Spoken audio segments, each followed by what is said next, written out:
સૌરાષ્ટ્રમાં પડેલા કમોસમી વરસાદને કારણે ખેડૂતોની હાલત દયનીય બની છે। ખાસ કરીને રાજકોટમાં ખેતીના પાકને ભારે નુકસાન થયું હોવાના અહેવાલ છે, જેનાથી અન્નદાતાઓમાં નિરાશા છવાઈ ગઈ છે।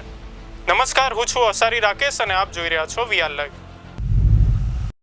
રાજકોટ જિલ્લા વહીવટીતંત્ર દ્વારા આ નુકસાનનો તાજેતરનો સર્વે પૂર્ણ કરવામાં આવ્યો છે। આ સર્વેના આંકડા ખેડૂતો માટે ચિંતાજનક છે। સર્વે મુજબ રાજકોટ જિલ્લામાં કુલ 4.30 લાખ હેક્ટર વિસ્તારના પાકોને નુકસાન થયું છે। મુખ્યત્વે મગફળી, કપાસ અને સોયાબીન જેવા મુખ્ય પાકોને મોટો ફટકો પડ્યો છે।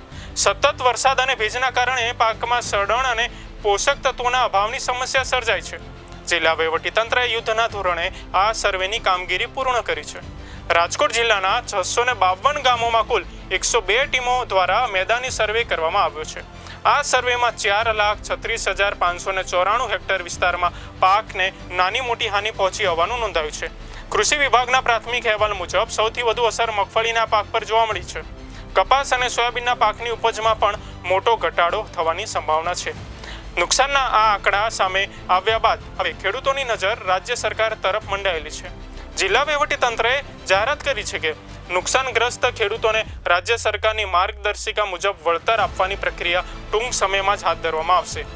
ખેડૂતોની આ વેદના પર તંત્ર ક્યારે અને કેટલી રાહત આપે છે તેના પર સૌની નજર રહેશે। મિત્રો, સવાલ લાખો રૂપિયાના નુકસાનનો નથી, સવાલ છે આપણા અન્નદાતાના ભવિષ્યનો।